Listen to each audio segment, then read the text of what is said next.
الشياطين على ملك سليمان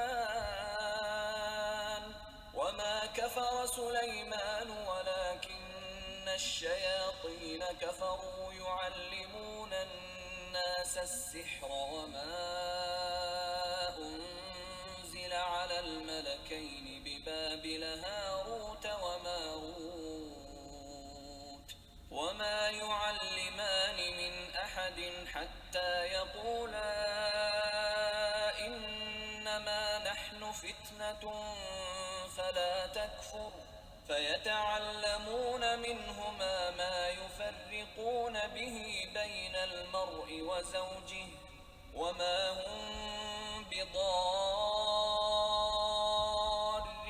به من أحد إلا بإذن الله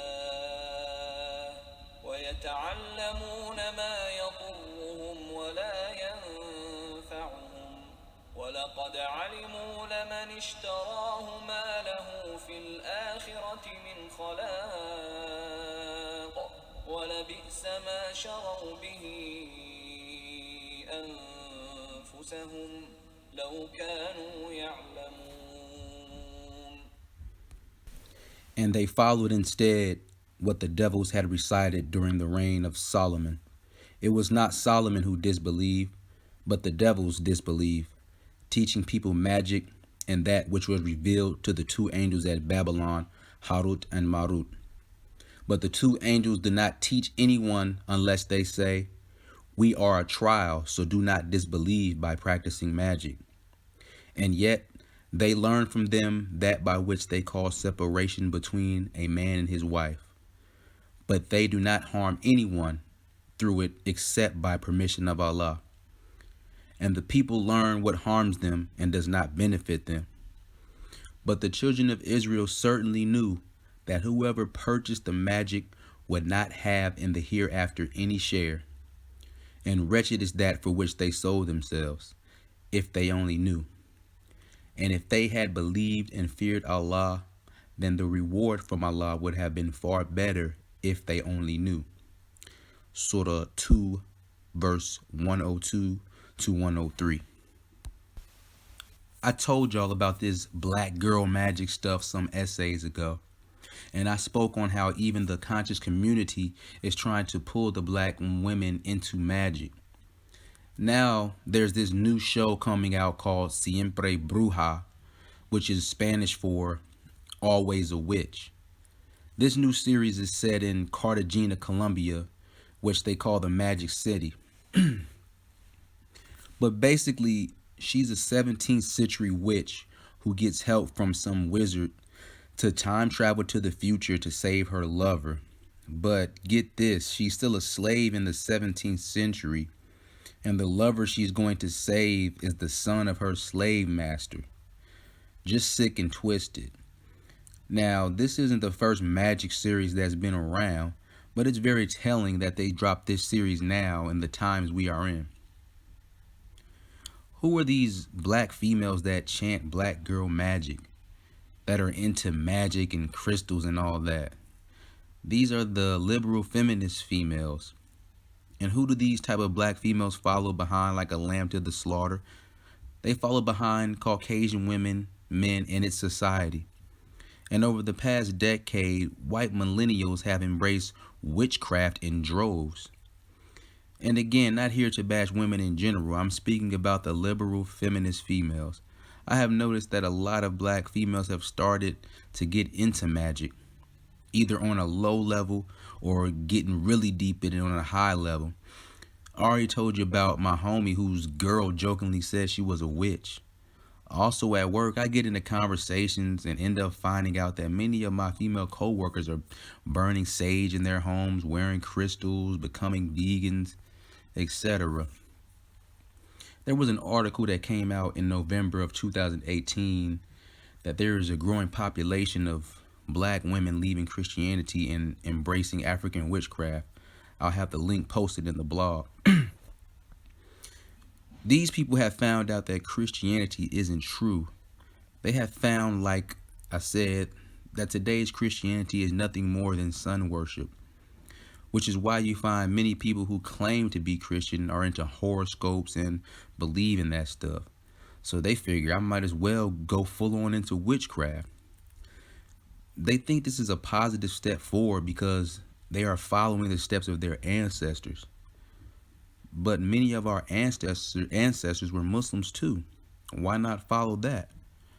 Adam, the first man, a black man, was all of our ancestor. He worshipped Allah alone. Why not do that? Anyway, this is how Shaitan has made them believe that what they are doing is correct because their ancestors did it. We already discussed this in past essays, and Allah speaks about them in Surah 2, verse 170, basically saying to them, you follow your ancestors even though they are not rightly guided? As I've said in many past essays, what they are searching for is power, authority, control, money, fame, etc.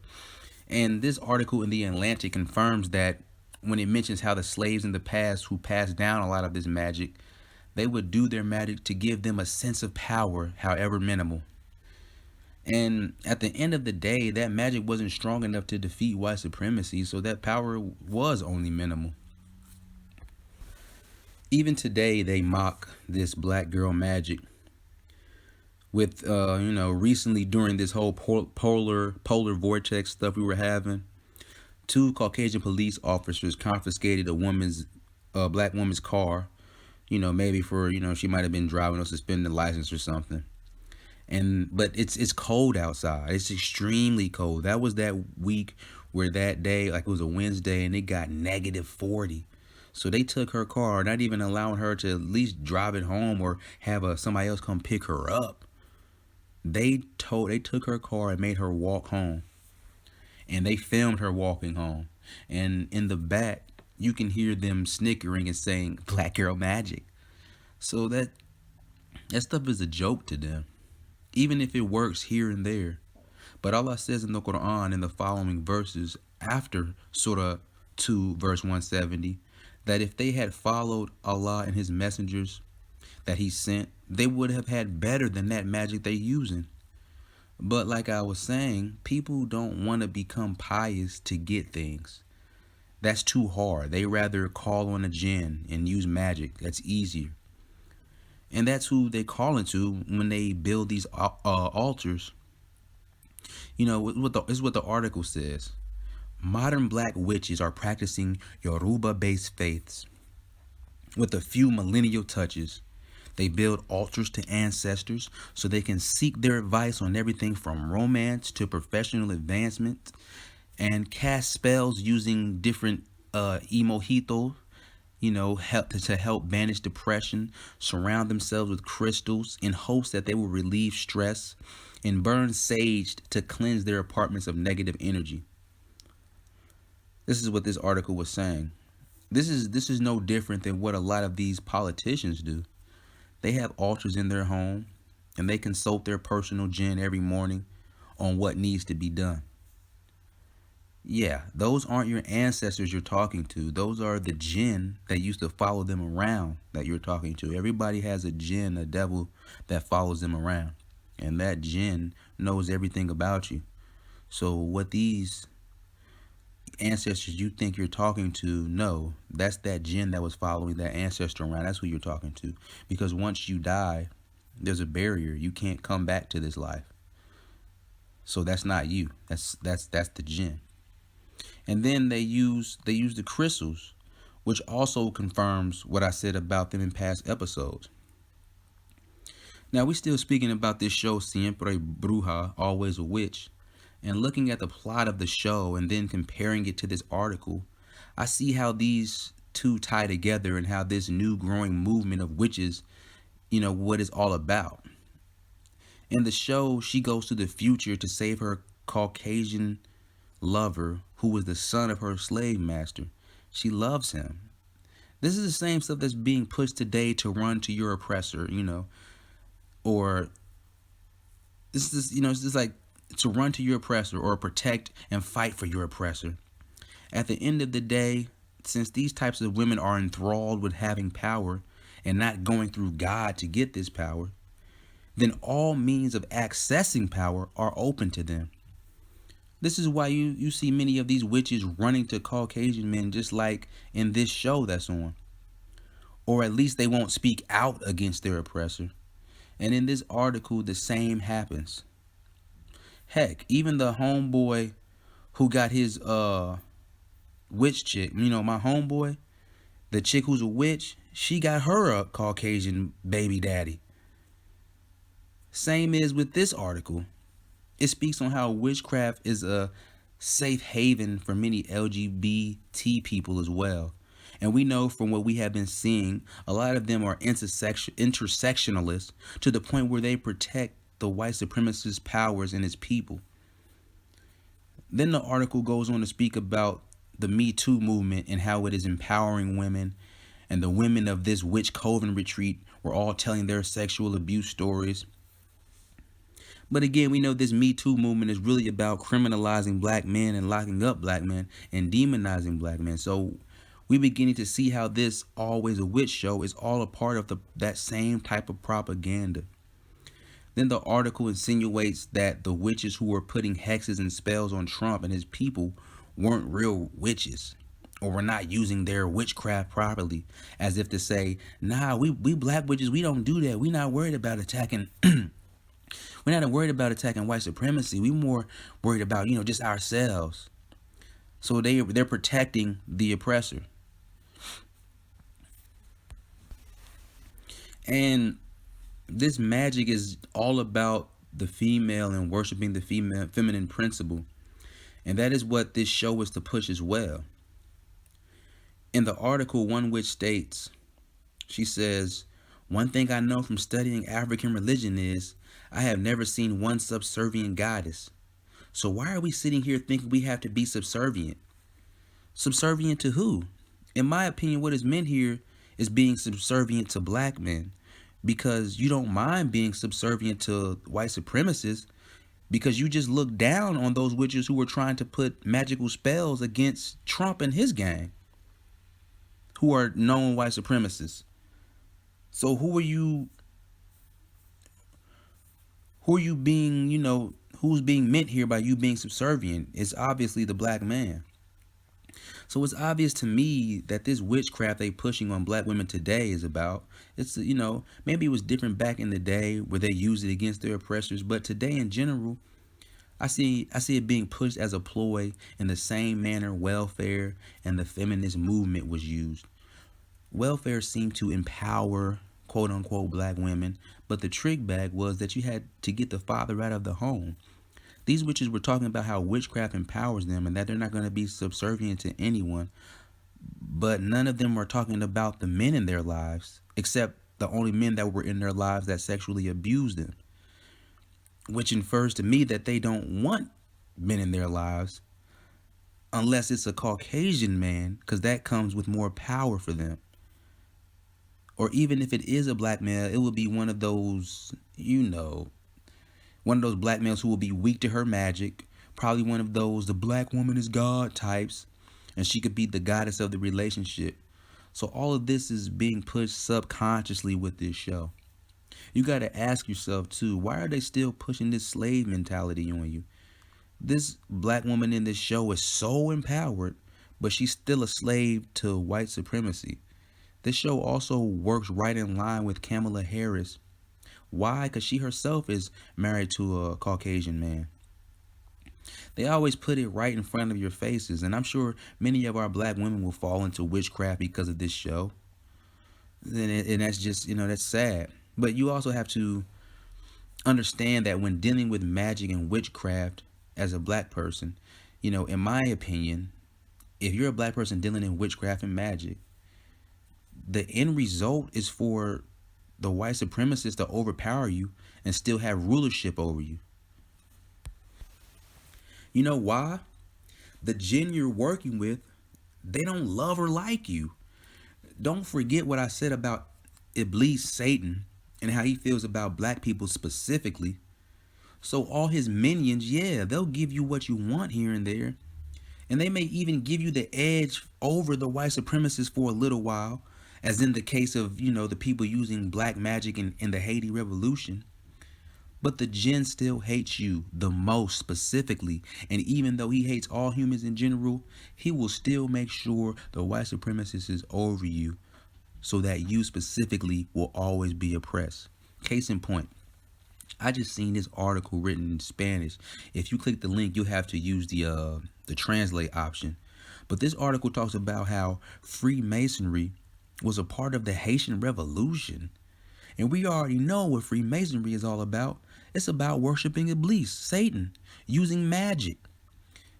Here's a paragraph of what the article says. Quote, Haiti is one of the countries in the world that shows greater respect for Freemasonry. The order is deeply linked in its collective memory with the abolition of slavery. Master Masons were the two fathers of the Haitian homeland. The dear brother Francois Dominique Toussaint Louverture, the former slave who freed the slaves in 1794, and the dear brother Jean-Jacques Dessalines, who in 1804 proclaimed the Republic and opened the way to the independence of the people of South America and the Caribbean. Since then, Freemasonry is an institution deeply respected in the country by the principles of freedom, fraternity, and human equality that it defends. Unquote. End quote. And I'll have the link to that article as well in the blog. So this proves my point.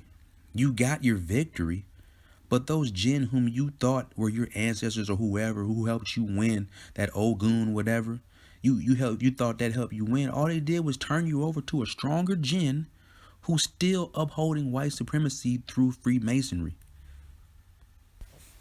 I was watching this Islamic YouTube video about the jinn on Earth before the humans were created. And the lecturer was saying how these jinn would constantly have fights and wars over who will be the more superior jinn.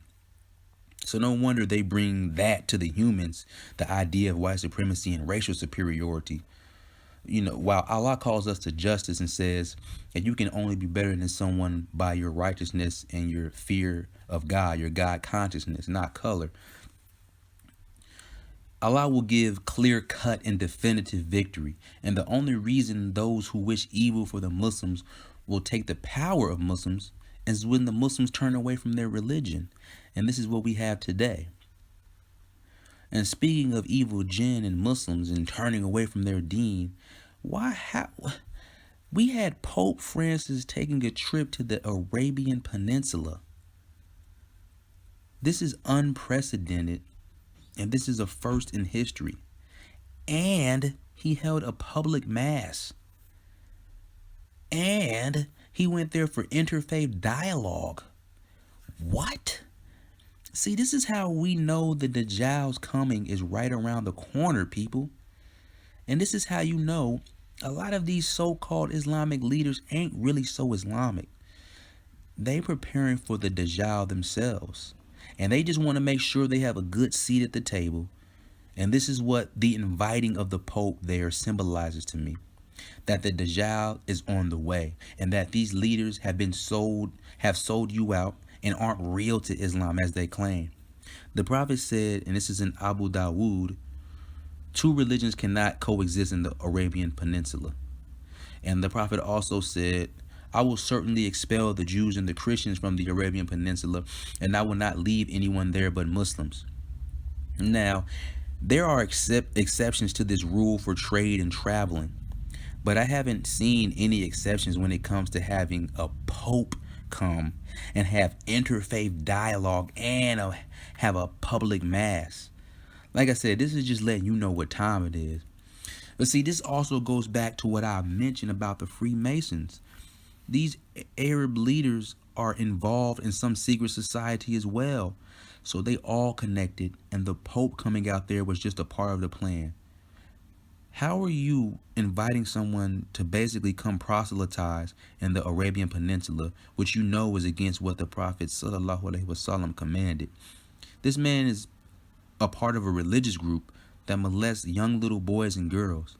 He even came out and said that the priests have also been abusing the nuns, which in all honesty, there may be some truth to it, but I think many were willingly having sex and it got out, and this is to protect their, quote unquote honor.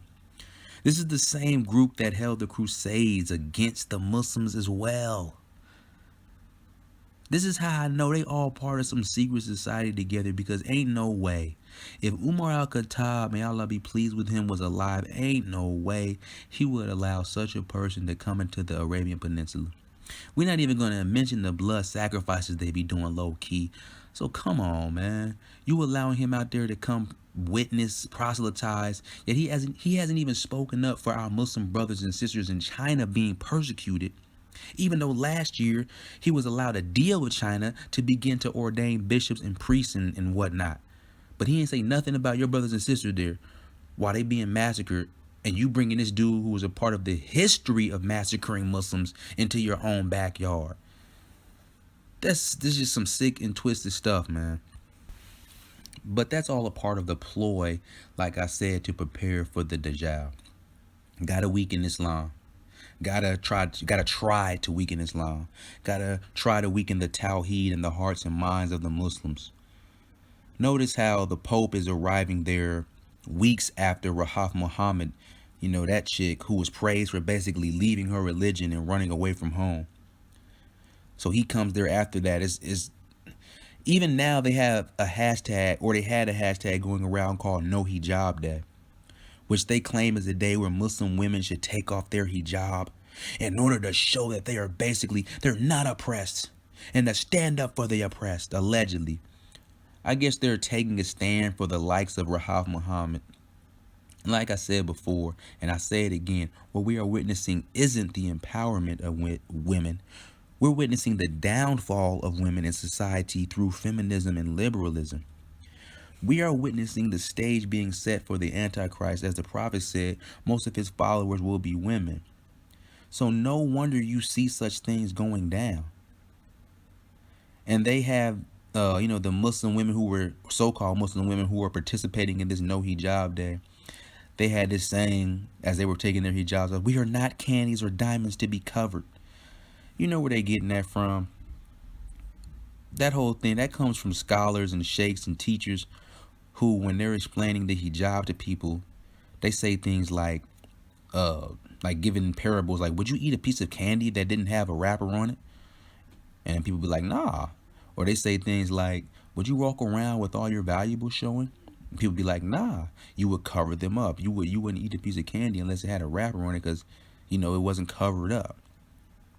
And so these feminist and liberal Muslim women somehow got offended by it, when it's just a parable. It's just a metaphor. The whole premise behind it wasn't even meant as an insult. But see, when you deal with such mentality of the munafiq, or one who is falling astray into feminism, then every little thing agitates them, and it is used as an excuse to not follow the commands of Allah and his messenger.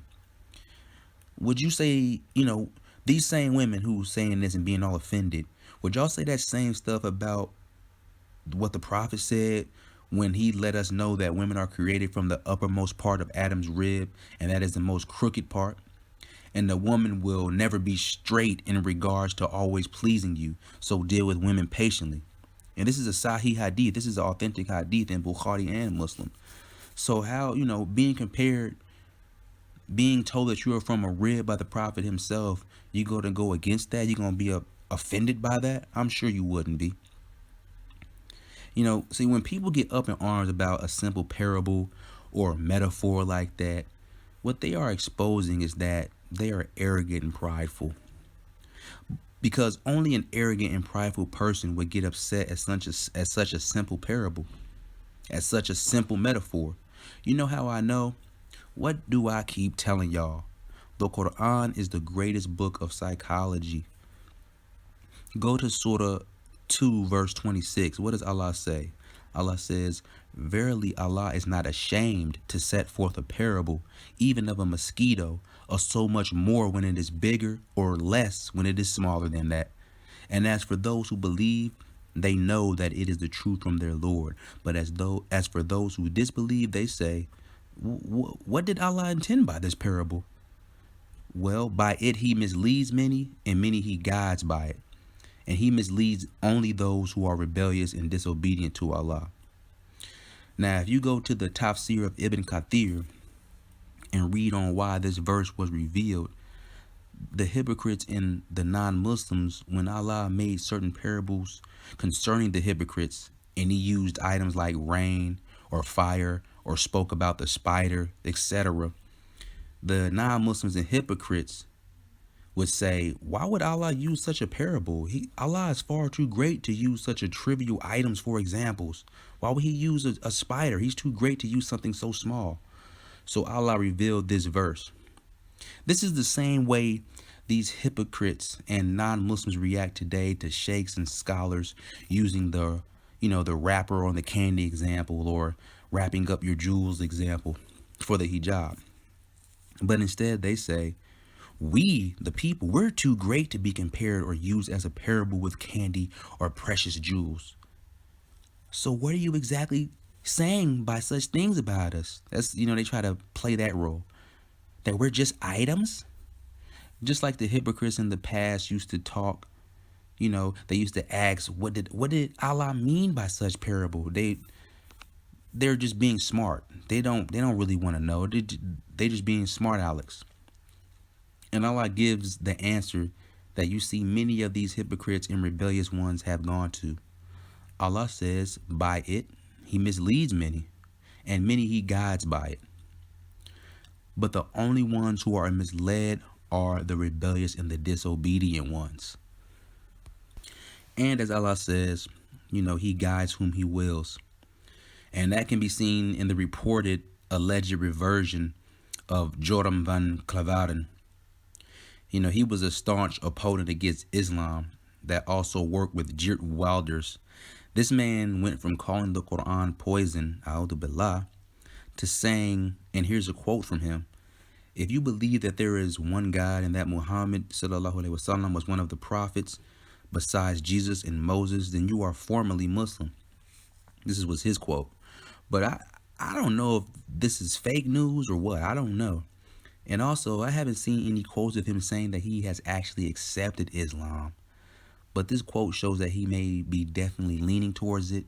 And, the article I was reading said his wife sounds cool with that as well. But I'm more like Umar al-Khattab when it comes to folks like this. We will accept you into the fold and treat you with respect and love as we do all the reverts. But you have been a staunch hater of Islam. Just like Paul the Apostle, who was an enemy to the true Christianity, which was really Islam. Paul fake accepted Christianity and destroyed Christianity from inside out. The same way this man could try, even though Allah will protect his deen. So I would just keep an eye on him. These haters of Islam and white supremacists be trying to be slick, and I'm not about to fall for it. I'm gonna watch you.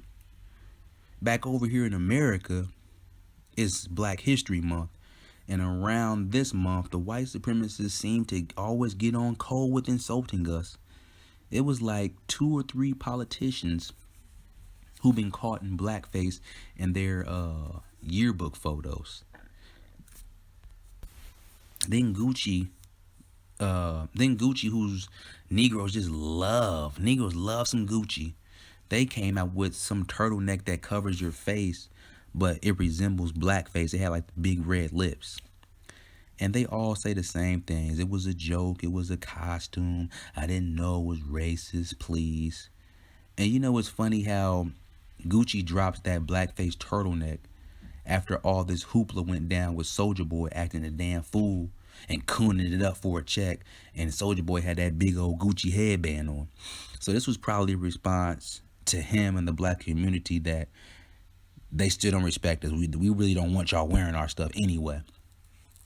Which means stop spending money with them. I don't got it like that, so I don't even have to worry about the temptation. But those who are well off, man, find somebody else to wear. And Spike Lee should have just stopped at boycott, full stop. He said we should boycott Gucci until they hire more black people. You mean the black people they don't respect in the first place? Nah, man.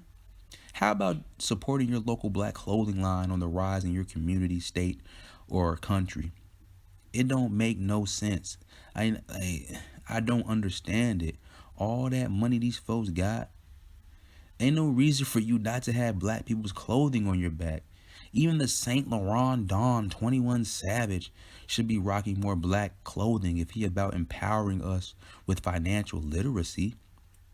Because that's a part of financial literacy, making our dollar stay in our community for as long as possible. And you know what's happening to 21, the Saint Laurent Don? What's happening to him? I'm sure you've all heard.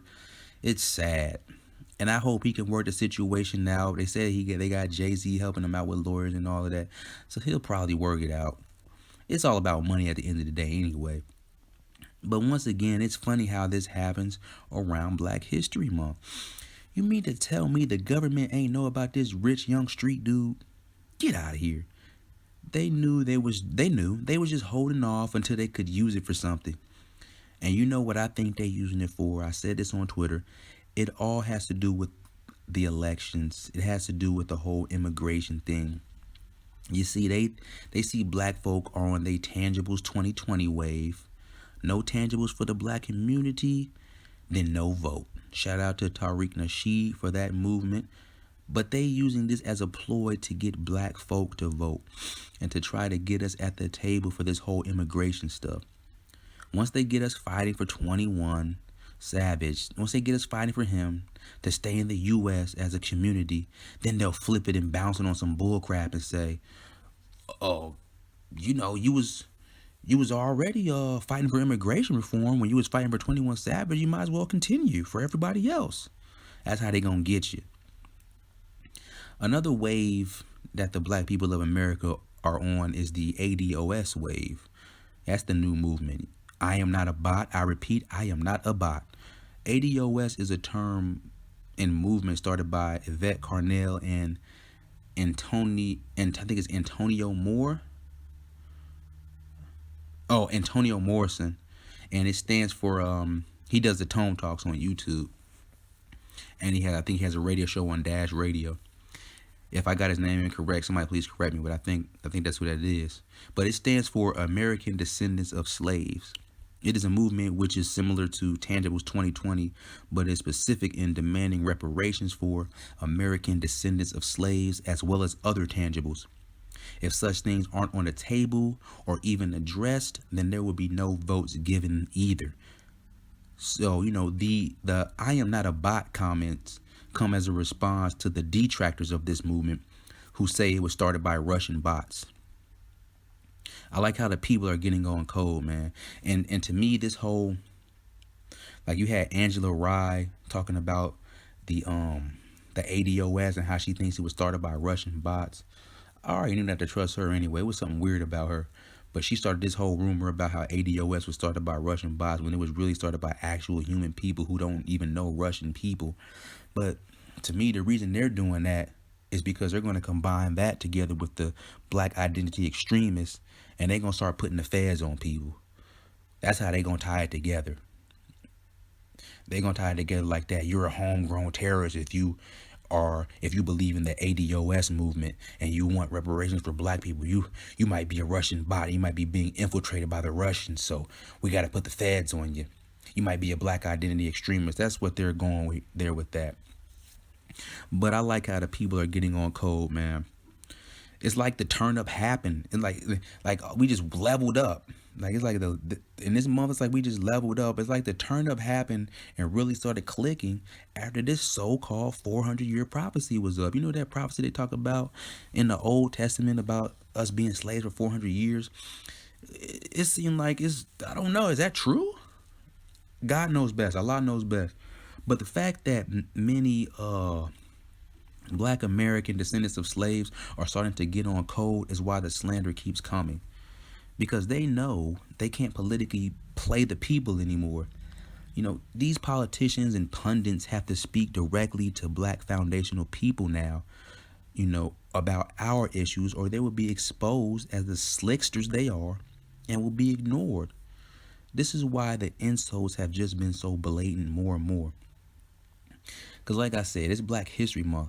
And you got these constant disrespects going on. Then you got Liam Neeson coming out and giving this story about how one of his white female friends got raped. And he asked her, what was the race of the dude? Bruh, how are you? She just came to you and said she got raped, and the first question out your mouth is what's the race of the dude? You done told on yourself. And she told him it was a black guy. That sounds like the opening scenes of freaking Rosewood. It was a Negra. And he went up and Liam Neeson said he went up and down the streets for days looking for a black person to harm. This was in Ireland, or when he lived out there. So ain't that many black people out there. So he that was some racist stuff, dog. That sound like some George Zimmerman type stuff, just riding up and down the street looking for a Negro to harass. Sound like some race soldier type stuff, man. And people are praising him for his restraint and how he overcame. And Liam, he reveals this during Black History Month. Why? Your movie's out. Why would you do something so dumb to sabotage your own movie? Why do you even need to say this? It feels like it's just guilt that's making you say this. And look who comes to his rescue. It was Terry Crews. See, this is how I know that man touched your balls and you didn't do nothing about it. It's like you said you did. He came out protecting him, talking about how he was just at a fork in the road. And then this chick named Michelle Rodriguez came out saying he's not racist because of his kissing style. You see how good he kissed that black girl in that movie? Just think about deeply about what she's saying. What she's saying, she sounds racist because what she's saying is black people are so disgusting that you see how deeply and passionately he kissed her. He couldn't be racist to kiss such a disgusting creature.